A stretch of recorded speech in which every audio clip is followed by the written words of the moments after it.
The tale of lady oak का episode एक flash forward से शुरू होता है। ओक्ताए यंग पर दो पति होने के लिए जांच की जा रही है और अफवाहें हैं कि वह भगोड़ा गुलाम गु देवेक है। जांचकर्ता उसे हथकड़ी लगाना चाहते हैं लेकिन वह कानून जानती है और उसे अपने पक्ष में इस्तेमाल करती है। लोग उसे पत्थर मारते हैं और वह ठंडी और उदासीन बनी रहती है। वर्तमान में जिस महिला की जांच की जा रही है वह वास्तव में गु देवेक नामक एक गुलाम है। वह चुलबुली है और अपने पिता से बहुत प्यार करती है। उसकी मालकिन लेडी किम सो ही क्रूर है क्योंकि वह गु देवेक के पैर तोड़ने की धमकी देती है अगर वह चुपके से बाहर निकल गई। गु देवेक के पास फोटोग्राफिक मेमोरी है, वह किताबों का प्रतिलेखन करती है और भागने के लिए पर्याप्त पैसा कमाने की उम्मीद करती है। उसके पिता ने उम्मीद छोड़ दी है लेकिन उसने मौका मिलने पर एक संकेत स्थापित किया है। हालांकि वे किम से सावधान हैं क्योंकि वे क्रूर हैं और गु देवेक के पिता ने अपनी पत्नी को बर्फ में जिंदा दफना दिया था जब वह काम करने के लिए बहुत बीमार थी। सोहाई की सगाई भूतपूर्व गवर्नर सोंग के सबसे बड़े बेटे से होने वाली है। नौकरों का मानना है कि यह एकदम सही जोड़ी है क्योंकि सोहाई क्रूर है और उसका मंगेतर सोंग सेओ इंसान की है। वह एक कलाकार है जो जीवन से प्यार करता है और शिष्टाचार की परवाह नहीं करता। उसका गुलाम सोएडोंग उसके पीछे भागने में व्यस्त है लेकिन उसकी सौतेली माँ उससे नफरत करती है क्योंकि वह एक किसान का बेटा है। सेओ इन नौकर की पोशाक पहनता है और सोएडोंग के साथ मेले में चुपके से जाता है और सोहाई के बारे में गपशप करता है। उसे पता चलता है कि वह भयानक है लेकिन कलात्मक होने के लिए उसकी प्रतिष्ठा है। सोएडोंग ने खुलासा किया कि यह गु देवेक है जो उसके शौक पूरे करती है। आश्चर्य की बात नहीं है,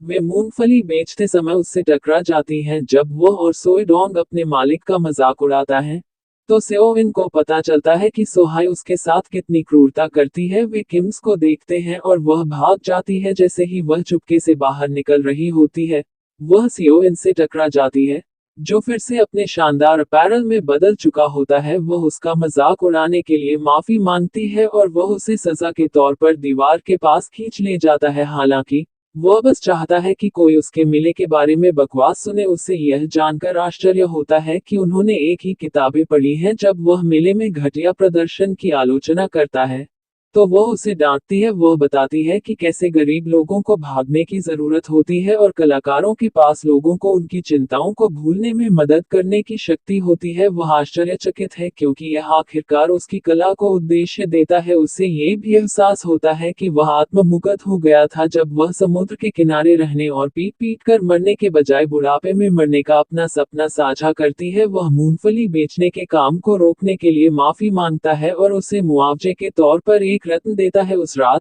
जैसा कि वह अपनी डायरी में लिखता है, उसे एहसास होता है कि वह उससे प्यार करने लगा है। ये सोन का जन्मदिन है और युवा जोड़े की सगाई की घोषणा भी गु देवेक को रसोइया की नौकरी मिल गई है लेकिन सोहाई उसका खाना पहचान लेती है और उसे सजा देने के लिए इधर उधर देखती है। गु देवेक आखिरकार सेओविन के बगीचे में छिप जाती है और उससे टकरा जाती है। उसे आश्चर्य होता है कि वह खुद को जोखिम में क्यों डाल रही है लेकिन जब सोहाई आती है तो वह उसे डिवाइडर के पीछे छिपा देता है। वह उससे छोटी मोटी बातें करने की कोशिश करती है लेकिन वह उसे उसकी क्रूरता के लिए दोषी ठहराता है और सगाई तोड़ देता है। गु देवेक उसकी डायरी देखती है और उसके फैसले को सुनकर सदमे में उसे गिरा देती है। सोहाई उसे पकड़ लेती है और सोचती है कि गु देवेक ने उसे परेशान करने के लिए उसके साथ ऐसा किया कि उसे बुरी तरह पीटती है और तब भी नहीं रुकते। जब उसके पिता उसे अपने शरीर से बचाते हैं वे उसे रखेल बनाने का फैसला करते हैं और वह अपने पिता को संकेत देती है। उसे साफ किया जाता है और सोहे के पिता किम नाक्सू के पास ले जाया जाता है। एक बार जब वे अकेले होते हैं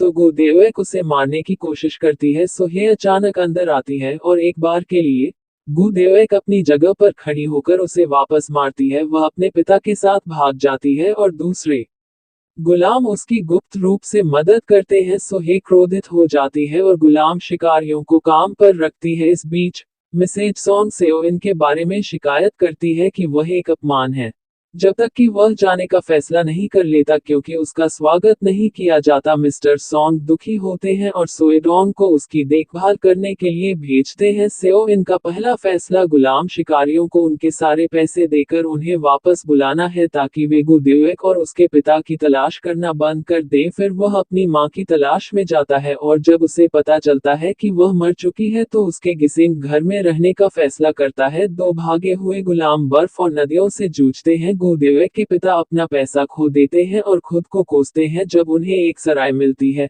तो वह उसके सो जाने के बाद चुपके से भाग जाता है ताकि उस पर बोझ न पड़े। हताश गुदेवेक ने सराय के मालिक को सेओविन के मनी से भुगतान किया और उसे खोजने की कोशिश की, लेकिन कोई फायदा नहीं हुआ। उसकी दुर्दशा देखकर सराय के मालिक ने उसे काम पर रख लिया क्योंकि वह अपने पिता के लौटने पर उनका इंतजार करना चाहती थी। 1 साल बाद गुदेवेक सराय के मालिक की भतीजी के रूप में रहती है। वह उसे धोखेबाजों से बचाती है और उसके पिता के बारे में चिंता करती है। एक दिन 2 मेहमान उस पर डोरे डालते हैं और सराय के मालिक उन्हें बाहर निकाल देते हैं इससे पहले कि वे परेशानी खड़ी करें।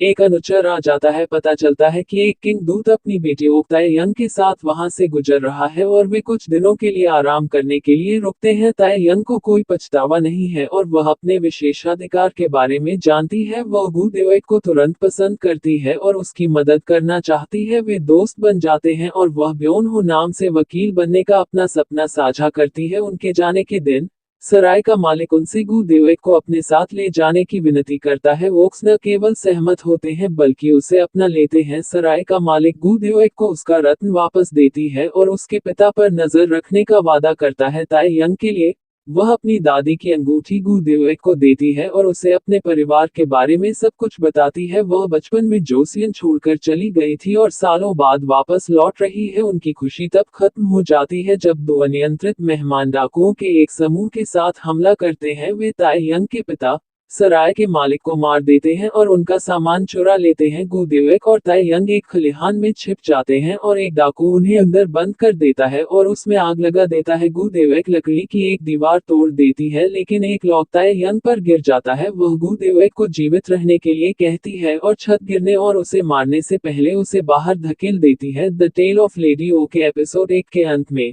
गुदेवेक जाग जाती है और देखती है कि तायंग की दादी और दास उसकी देखभाल कर रहे हैं। दादी उसे तायंग समझ लेती है और वह झूठ बोलकर भाग जाती है।